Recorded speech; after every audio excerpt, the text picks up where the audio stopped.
Hello and welcome to easy grammar. আজকের ক্লাসটা কিন্তু ভীষণ ইন্টারেস্টিং, কারণ আজকে আমরা একটা বিশেষ ফ্রেজের ব্যবহার শিখব। এই ফ্রেজটা কিন্তু আমাদের কথা বলতে গেলে রোজই ব্যবহার করতে হবে বাক্যে। আর এই ফ্রেজটা যদি না জানি আমরা, এই বিশেষ ফ্রেজটা, বিশেষ শব্দগুচ্ছটা, তাহলে কিন্তু ইংরেজিতে ভালোভাবে আমরা কথা বলতে পারবো না। কোনো কিছু বিরল, কোনো ব্যক্তি, কোনো বিশেষ গুণসম্পন্ন ব্যক্তি বিরল এমন কোনো কাজ বা ঘটনা যা কদাচিৎ করা হয় বা ঘটে, এরকম বোঝাতেই আমরা এই বিশেষ ফ্রেজটা ব্যবহার করব। কয়েকটা বাক্য বলছি বাংলায়, দেখো তো এই ধরনের বাক্য আমরা প্রায় রোজই বলি কিনা। রাঘব বাবুর মতো এত ভালো মানুষ আজকাল বড় একটা দেখা যায় না। শ্যামল বাবুর মতন ভালো ডাক্তার এই তল্লাটে তেমন একটা নেই। সৎ মানুষ আজকাল বড় একটা দেখা যায় না। এই যে বাক্য তিনটি আমি বললাম, তাতে কিন্তু একটা জিনিস পরিষ্কার, এখানে বিশেষ গুণসম্পন্ন কিছু মানুষের কথা বলা হয়েছে, সমাজে যাদের দেখা পাওয়া যায় না সচরাচর, যারা সমাজে বিরল। আর এই ধরনের বাক্যগুলোই যখন আমরা ইংরেজিতে বলবো, তখন আমরা একটা বিশেষ ফ্রেজ বা শব্দগুচ্ছ ব্যবহার করব। আর সেটা হচ্ছে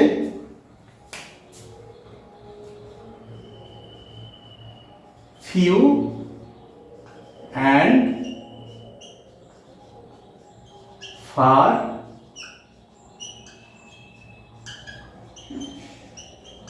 between. few and far between. এই few and far between শব্দগুচ্ছ বা ফ্রেজটা ব্যবহার করে আমরা বোঝাবো যে বিশেষ গুণসম্পন্ন মানুষ যারা বিরল, কোনো বিশেষ বৈশিষ্ট্য সম্পন্ন বস্তু যা বিরল, কোনো ঘটনা বা কোনো কাজ যা কদাচিৎ ঘটে বা করা হয়। তো চলো, বোর্ডে আমি যে বাক্যগুলো লিখে রেখেছি বাংলায়, সেগুলো একটু পড়ে নেই, দেখি তো এই বাক্যগুলো ঠিক সেই ব্যাপারটাই বোঝায় কিনা এতক্ষণ যা আমি বললাম।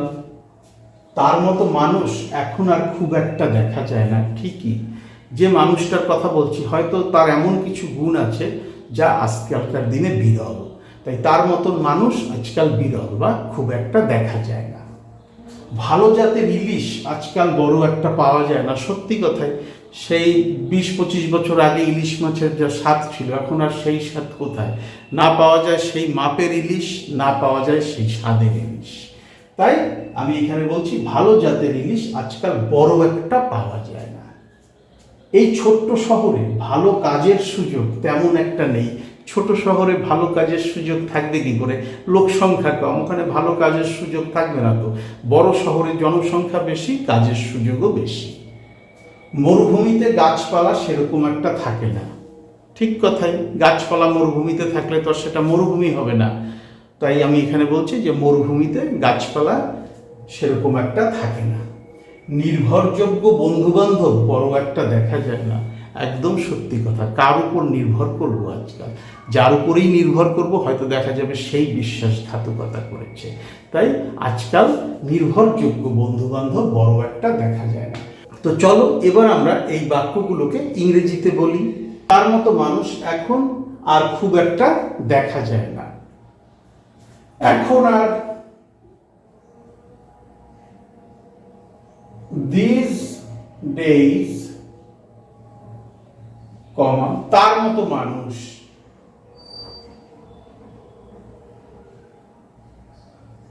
people like him আর এরপরে আমরা এই ফ্রেজটা বসিয়ে দেব।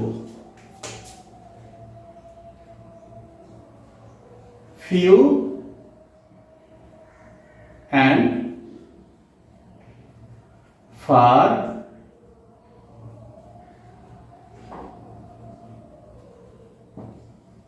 these days, এখন আর বা আজকাল, people like him are few and far between, তার মতো মানুষ খুব একটা দেখা যায় না।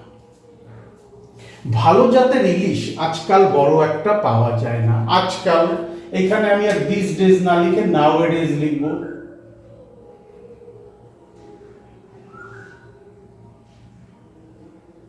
nowadays ভালো জাতের, good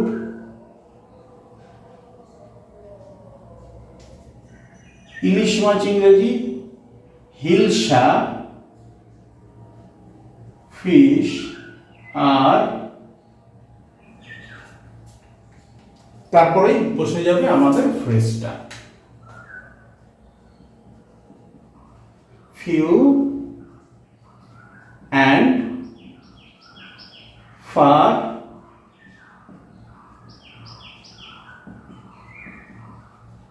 between. Nowadays, good quality Hilsa fish are few and far between. ভালো জাতের ইলিশ আজকাল খুব একটা দেখা যায় না বা পাওয়া যায় না, বড় একটা পাওয়া যায় না। এই ছোট্ট শহরে ভালো কাজের সুযোগ তেমন একটা নেই। ভালো কাজের সুযোগ, good job opportunities,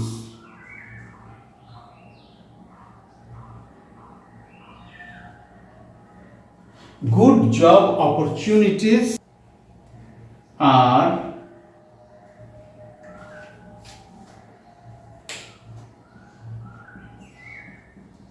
few and far between. কোথায় কোথায় নেই ভালো কাজের সুযোগ তেমন একটা? এই ছোট্ট শহরে। in this small town. Good job opportunities are few and far between in this small town. এই ছোট্ট শহরে ভালো কাজের সুযোগ তেমন একটা নেই। তাহলে দেখলে খুব একটা দেখা যায় না, বড় একটা পাওয়া যায় না, তেমন একটা নেই। বাক্যের এই অংশগুলোকে ইংরেজিতে প্রকাশ করতে গিয়ে আমরা ব্যবহার করলাম ফিউ অ্যান্ড ফার বিটুইন ফ্রেজটা। মরুভূমিতে গাছপালা সেরকম একটা দেখা যায় না। গাছপালা ট্রিজ, ট্রিজ কোথায় দেখা যায় না? মরুভূমিতে। In the desert, trees in the desert are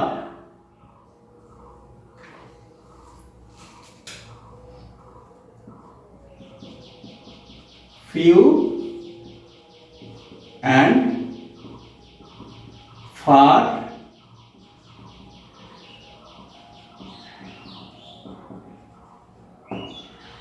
between. Trees in the desert are few and far between. মরুভূমিতে গাছপালা সেরকম একটা থাকে না। যে সেরকম একটা না থাকা, বাক্যের এই অংশটা, যে অংশটা আমি আন্ডারলাইন করেছি, সেটাই আমরা আজকে যে ফ্রেজটা নিয়ে আলোচনা করছি ফিউ অ্যান্ড ফার বিটুইন, সেটা দিয়েই প্রকাশ করলাম। নির্ভরযোগ্য বন্ধু বান্ধব বড় একটা দেখা যায় না। নির্ভরযোগ্য ইংরেজি হচ্ছে reliable.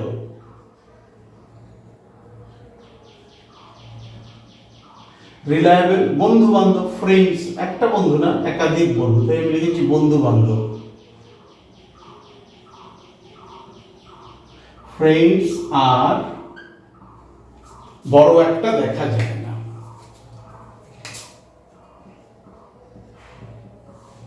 Few and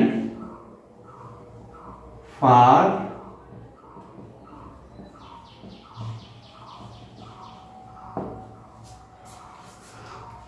reliable friends are few and far between. নির্ভরযোগ্য বন্ধু বান্ধব বড় একটা দেখা যায় না বা বড় একটা পাওয়া যায় না, বা নির্ভরযোগ্য বন্ধু বান্ধব বিরল। বিশেষ কোনো গুণসম্পন্ন ব্যক্তি বা বিশেষ কোনো বৈশিষ্ট্য সম্পন্ন বস্তু যা বিরল, বিশেষ কোনো ঘটনা বা কাজ যা কদাচিৎ ঘটে, এমনটা বোঝাতেই আমরা ফিউ অ্যান্ড ফার বিটুইন ফ্রেজটা কথা বলার সময় বা লেখার সময় ব্যবহার করি। এবার তোমরা ফিউ অ্যান্ড ফার বিটুইন ফ্রেজটা দিয়ে নিজেদের ভেতরে কথা বলো। তার আগে এই বোর্ডের একটা স্ক্রিনশট নিয়ে নাও, কারণ তোমরা যখন নিজেরা প্র্যাকটিস করবে কোথাও আটকে গেলে এই বোর্ডের স্ক্রিনশটটাকেই রেফারেন্স হিসাবে ব্যবহার করতে পারবে। মনে রাখবে, ইংরেজিতে কথা বলতে গেলে যেটা সবচেয়ে বেশি প্রয়োজন সেটা হচ্ছে প্র্যাকটিস। প্র্যাকটিস না করলে কিন্তু আজকের ক্লাসে আমি যা বললাম কয়েক ঘন্টা বাদেই তোমরা ভুলে যাবে। তাই প্র্যাকটিস করো, যত প্র্যাকটিস করবে ফ্রেজের ব্যবহার তত সহজ হয়ে যাবে, জায়গা মতন ফ্রেজগুলো বসাতে আর ভুল হবে না। আর যখনই এই বিশেষ ফ্রেজগুলো কথা বলার সময় তোমরা ব্যবহার করবে, তোমাদের ইংরেজি হবে ভীষণ সুন্দর, ইংরেজিতে কথা বলার এক বিশেষ দক্ষতাই জন্মে যাবে। আর যদি প্র্যাকটিস না করো তাহলে কিন্তু কিচ্ছু হবে না। তো নিজেদের ভেতরে কথা বলো, ফিউ অ্যান্ড ফার বিটুইন ফ্রেজটা ব্যবহার করে। কোথাও যদি আটকে যায় আমার ভিডিওর কমেন্ট সেকশানে লিখে পাঠাও, নতুবা ডেসক্রিপশন বক্সে আমার ইমেল অ্যাড্রেস দেওয়া আছে, চাইলে সেখানে যোগাযোগ করে নিতে পারো। Thank you so much for your time and attention and have a nice day.